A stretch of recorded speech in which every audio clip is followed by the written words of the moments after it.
बिस्मिल्लाहिर्रहमानिर्रहीम। अस्सलामुअलैकुम नाज़रीन कराम, भारत में वज़ीर आज़म नरेंद्र मोदी के खिलाफ मुज़ाहरे ज़ोर पकड़ चुके हैं। वज़ीर आज़म हाउस में नरेंद्र मोदी का सामान पैक कर दिया गया है। अब भारत का अगला वज़ीर आज़म कौन होगा, तहलका खेज़ इंकशाफ जल्द मुतवक्के। नरेंद्र मोदी मिडल ईस्ट में जंग शुरू करने का मरकजी किरदार बन चुके हैं। बीजेपी सरकार के करतूतों की बड़ी फाइल तैयार।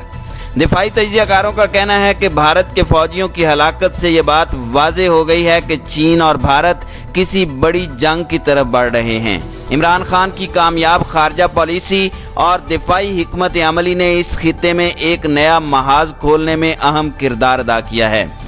सोशल मीडिया वेबसाइट ट्विटर पर चीन और भारत के दरमियान तीसरी आलमी जंग से मुतालिक खबरें टॉप ट्रेंड बन गईं और वीडियो के आखिर में आपको बताएंगे कि कांग्रेस के रहनुमा राहुल गांधी की जानिब से सोशल मीडिया पर इंडिया और चीन के दरमियान झड़प में हलाक होने वाले फौजी एहलकारों के वाक़या पर हुकूमत से पूछे गए चंद सवालों ने हंगामा बर्पा कर दिया है।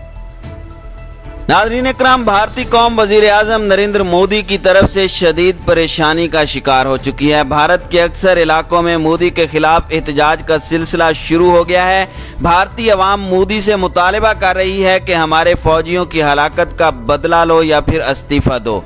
वज़ीर आज़म हाउस में भी इस वक्त हंगामी सूरत हाल है। मोदी सरकार अंदरूनी और बैरूनी दोनों महाजों पर शदीद परेशानी का शिकार है। दूसरी जानिब चीनी सदर ने धमकी दी है कि अगर भारत ने दोबारा लाइन ऑफ एक्चुअल कंट्रोल अबूर करने की कोशिश की तो भारत का गुरूर खाक में मिला देंगे। भारतीय मीडिया पर पाबंदी आयद की गई है कि हलाक होने वाले भारतीय फौजियों की तादाद 20 से ज़ायद न बताई जाए, हालांकि हलाक होने वाले फौजियों की तादाद इससे कहीं ज़्यादा है। भारतीय दिफाई माहिरीन ने अमरीकी नशरियाती इदारे CNN को बताया है कि मुतनाज़ा सरहद पर 4 दहाइयों बाद दोनों ममालिक के दरमियान ये बदतरीन तसादम हुआ है। नई दिल्ली की जवाहरलाल नेहरू यूनिवर्सिटी के एक एसोसिएट प्रोफेसर और सियासी तजियाकार ने कहा कि हमारा कम अज़ कम 45 सालों से लाइन ऑफ एक्चुअल कंट्रोल पर कोई जानी नुकसान नहीं हुआ। ये वाक़या शायद गेम चेंजर साबित हो। ये शायद उस हम आहंगी के खात्मे का आगाज़ है जो भारत ने 45 सालों से चीन के साथ कायम की थी। गुज़श्ता माह से हिमालय के इस सरहदी खित्ते में तनाव बढ़ता जा रहा है। नई दिल्ली और बीजिंग दोनों ने एक दूसरे पर मुतनाज़ा इलाकों में दरअंदाजी के इल्ज़ामात आयद किए हैं, जिससे दोनों जौहरी हमसाया ताकतों ने इस आग को भड़का दिया है जिसने 1962 में दोनों ममालिक के माबैन खूनी जंग को जन्म दिया था। नाज़रीन इकराम, नेशनल यूनिवर्सिटी ऑफ सिंगापुर के institute of south Asian studies के डायरेक्टर C राजा मोहन ने भारतीय अखबार इंडियन एक्सप्रेस को बताया है कि चीनी एस्टेब्लिशमेंट और पाकिस्तान और भारत मुखालिफ कश्मीरी रहनुमा जम्मू एंड कश्मीर की तब्दील शुदा आइनी हैसियत को PLA की जारहियत का जवाज़ बनाकर पेश कर रहे हैं और वो बीजिंग को तनाज़ा कश्मीर का फरीक बनाना चाहते हैं। अमरीकी माहिरीन ने इस बात को मुतफ़िका तौर पर तस्लीम किया है कि भारत के हाथ से आधा लद्दाख तो पहले ही चला गया है, अब चीन बकिया हिस्सा भी भारत से ज़बरदस्ती हासिल कर लेगा। मोदी हुकूमत के वहम और गुमान में भी नहीं था कि चीन कमांडो एक्शन के जरिए उसको सरप्राइज देगा। मारूफ scholar doctor Michael J. Wright का कहना है कि भारत के फौजियों की हलाकत से ये बात वाज़ेह हो गई है कि चीन और भारत किसी बड़ी जंग की तरफ बढ़ रहे हैं। भारत को गुमान था कि लद्दाख इशू पर अमेरिका मोदी हुकूमत की तरफदारी में बयान देगा, लेकिन ऐसा कुछ नहीं हुआ। बड़ी ताकतें चीन की मुआशी और दिफाई हिकमत अमली से खौफजदा होने के साथ साथ मुतात रवैया इख्तियार करने पर मजबूर हैं। प्रोफेसर हौजे ने कहा है कि पाकिस्तान इस सारी सूरत हाल से इंजॉय कर रहा है। इमरान खान की कामयाब खारजा पॉलिसी और दिफाई हिकमत अमली ने इस खित्ते में एक नया महाज खोलने में अहम किरदार अदा किया है। प्रोफेसर जॉनसन ने कहा कि भारत के हमसाया ममालिक से ख़राब ताल्लुकात की वजह से नेपाल भी उसको आंखें दिखा रहा है, जबकि बांग्लादेश की हसीना हुकूमत को भी कुछ अरसे से भारत से तहफ़्फ़ुज़ात हैं। चीन और भारत के दरमियान बिगड़ते ताल्लुकात वाकई पाकिस्तान के लिए खुशाइंद हैं। कांग्रेस के तर्जुमान रणदीप सिंह सरजेवाला ने अपनी ट्वीट में कहा कि भारतीय फौजियों की हलाकत पर पूरा मुल्क गम और गुस्से में है। उन्होंने लिखा कि क्या वज़ीर आज़म और वज़ीर दिफा मुल्क को ये बताने की हिम्मत करेंगे कि अप्रैल-मई 2020 तक भारत के कितने इलाकों पर चीन ने गैर कानूनी कब्जा कर लिया है। साबिक वजीर आज़म HD देवे गौड़ा ने मोदी हुकूमत से सूरत हाल की वाज़ेह तस्वीर पेश करने का मुतालबा किया है। जनता दल, सेकुलर, बाएं बाजू की जमातें, नेशनलिस्ट कांग्रेस पार्टी और हिंदू कौम परस्त जमात शिव सेना ने भी मोदी हुकूमत से मुल्क के सामने हकीकी सूरत हाल पेश करने का मुतालबा किया है। दूसरी जानिब बरतानवी मीडिया का कहना है कि चीन और भारत के दरमियान जारी तनाज़ा अगर जंग की सूरत इख्तियार कर जाए तो बड़ा दिफाई बजट होने की वजह से चीन भारत के मुकाबले में ज़्यादा बेहतर अंदाज से तैयार है। फ़िज़ाई ताकत में भी चीन भारत पर गालिब है, ताहम टैंक्स की तादाद में भारत को बरतरी हासिल है। दुनिया भर की अफवाज की मालूमात जमा करने वाली वेबसाइट ग्लोबल फायर पावर का कहना है कि चीन के 187 अरब पाउंड दिफाई बजट के मुकाबले में भारत का दिफाई बजट सिर्फ 50 अरब पाउंड है, जो चीन की पोजीशन को बेहतर बनाता है। नाज़रीन इकराम, दुनिया भर में कहीं भी जब कभी आलमी ताकतों में से कोई भी कशीदगी का शिकार होती है तो सोशल मीडिया, वेबसाइट, ट्विटर पर तीसरी आलमी जंग से मुतालिक ट्रेंड ज़रूर चलता है।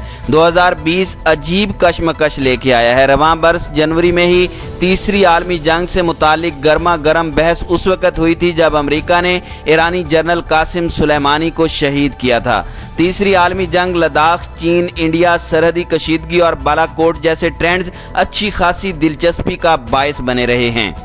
नाज़रीन इकराम, चीन भारत कशीदगी के हवाले से ये कहना कि आया ये कशीदगी तीसरी आलमी जंग का पेश खैमा साबित होगी, ना सिर्फ क़ब्ल वक्त होगा बल्कि माजी के वाक़यात का जायज़ा लें तो यकीनन इस बात के इम्कानात इंतहाई कम हैं। जो बात इन तमाम ट्रेंड्स में मुश्तरक है वो ये है कि ज़्यादातर सारिफीन साल 2020 की बुराइयां बयान कर रहे हैं। एक सारिफ ने इस साल पेश आने वाली तमाम बुरी खबरों की फहरिस्त बनाई है, जिसमें जाहिर है कि कोरोना वायरस की आलमी वबा समेत इंडिया के जंगलात की आग और दुनिया भर में होने वाले पुरतशद्दुद मुजाहरे शामिल थे। उन्होंने आखिर में बस इतना लिखा कि अभी तो सिर्फ जून आया है। एक सारिफ ने लिखा कि हम लॉकडाउन से मुजाहरों में और अब तीसरी आलमी जंग में दाखिल होने वाले हैं। अगर इंडिया की बात हो और पाकिस्तान सारिफीन बहस में हिस्सा ना लें तो ऐसा तो होने से रहा। पाकिस्तान में बालाकोट भी ट्रेंड करने लगा है। गुज़श्ता बरस के आगाज़ में इंडिया और पाकिस्तान के दरमियान कशीदगी का अहवाल और भारत के झूठा हो जाने की खबरों ने भी खासी शोहरत पाई। एक पाकिस्तानी सारिफ ने लिखा कि आपने बालाकोट में हमारे सिर्फ दरख्तों को नुकसान पहुँचाया था, लेकिन हमने आपके 2 तैयारे मार गिराए थे। ये फ़र्क है हमारी और आपकी फ़ौज में। ताहम हर कोई मजाक के मूड में नहीं था। इंडिया में मौजूद सारिफीन जाहिर है इंडियन फौजियों की हलाकतों पर गम और गुस्से का इजहार करते दिखाई दिए। इस हवाले से खास तौर पर एक ऐसी ट्वीट पर गुस्सा उतारा गया जो चीनी अखबार ग्लोबल टाइम्स के एडिटर एंड चीफ होशी जिन के ट्विटर हैंडल से की गई थी। उन्होंने कहा कि 20 में से 17 इंडियन फौजी मुबैना तौर पर इसलिए हलाक हुए क्योंकि उन्हें फौरी तिब्बी इमदाद मुयस्सर नहीं थी, जिससे इंडियन फौज की खामियों का अंदाज़ा होता है। उन्होंने लिखा कि ये कोई ऐसी फौज नहीं है जो चट्टानी इलाकों में लड़ने की महारत और जदीद सलाहियतों से लेस हो। फिर क्या था, सारिफीन ने उन्हें तनकीद का निशाना बनाया और एक इंडियन सारिफ ने तो यहाँ तक कह दिया कि चीन को अब तैयार रहना चाहिए। इंडिया में हिज़्ब इख्तिलाफ की जमात इंडियन नेशनल कांग्रेस के तर्जमान पवन खीरा ने 20 फौजियों की हलाकत की खबर पर तबसरा करते हुए कहा कि ये मुझे धचका लगा है, मेरे पास अल्फाज नहीं हैं। उन्होंने कहा कि जब तक बदला नहीं लिया जाएगा इन अमवात का दुख ताज़ा रहेगा। ताहम इंडिया में हुकूमती खामोशी को भी सारिफीन आड़े हाथों लेते नजर आ रहे हैं। ख्याल रहे कि इंडिया की जानिब से चीन के साथ सरहदी तनाज़ा शुरू होने के बाद से हुकूमत की जानिब से बयान देने से परहेज किया गया है। गुज़श्ता रोज़ भी हलाकतों के हवाले से इंडियन फौज की जानिब से ही बयान जारी किया गया था। एक इंडियन सहाफ़ी ने कहा कि 20 इंडियन फौजी हलाक हो गए हैं और वज़ीर आज़म मोदी सच बताने से भाग रहे हैं। वो शोहदा के ख़ानदानों को क्या मुंह दिखाएंगे। एक कश्मीरी समाजी कारकुन ने लिखा कि अगर मोदी ने चीन के साथ वही गलती दोहराई जो उसने बालाकोट में की थी तो इंडिया को कश्मीर से हाथ धोना पड़ेंगे। मोदी उस गड्ढे में गिर गए हैं जो उन्होंने खुद खोदा था। एक सारिफीन बरखा देव ने लिखा कि बालाकोट हमले के बाद तो नरेंद्र मोदी और दीगर अफराद ने बढ़ चढ़कर बयान दिए थे, अब वो लद्दाख के मामले पर 1 माह से खामोश हैं। इंडिया में इस एक और बहस चल रही है कि आया मुल्क में इतनी ताकत भी है कि वो चीन का मुकाबला कर सके। इसका जवाब बसंत महेश्वरी ने दिया, जो एक सरमायाकार और लिखारी हैं। उन्होंने कहा कि चीन को एक ही तरीके से हराया जा सकता है और वो मुआशी तौर पर ताकतवर बना जाए। उन्होंने लिखा कि मईशत ही बेहतरीन हथियार है और हमें चीन को दूसरा पाकिस्तान नहीं बनने देना चाहिए। दूसरी जानिब इंडिया के हिज़्ब इख्तिलाफ की जमात कांग्रेस के रहनुमा राहुल गांधी की जानिब से सोशल मीडिया पर इंडिया और चीन के दरमियान झड़प में हलाक होने वाले फौजी एहलकारों के वाक़या पर हुकूमत से पूछे गए चंद सवालों ने हंगामा बर्पा कर रखा है। इंडिया के वजीर दिफा राजनाथ सिंह ने इंडिया और चीन के दरमियान झड़प में हलाक होने वाले फौजी एहलकारों को ट्विटर पर ट्वीट्स के एक सिलसिले में खराज तहसीन पेश करते हुए लिखा कि वादिय गुलवान में हमारे सिपाहियों के जानी नुकसान से बहुत सदमा और तकलीफ पहुंची है। हमारे सिपाहियों ने फ़र्ज की राह में अपनी जानों का नजराना देते हुए इंडियन फ़ौज की रिवायत को बरकरार रखते हुए बहादुरी और शुजाअत की तारीख रकम की है। इंडिया के वजीर दिफा राजनाथ सिंह का सोशल मीडिया पर हलाक होने वाले फौजी एहलकारों के लिए ये इजहार करना था कि उनके सियासी हरीफ और हिज़्ब इख्तिलाफ की जमात कांग्रेस के रहनुमा राहुल गांधी ने इसके जवाब में उनसे चंद सवालात कर डाले।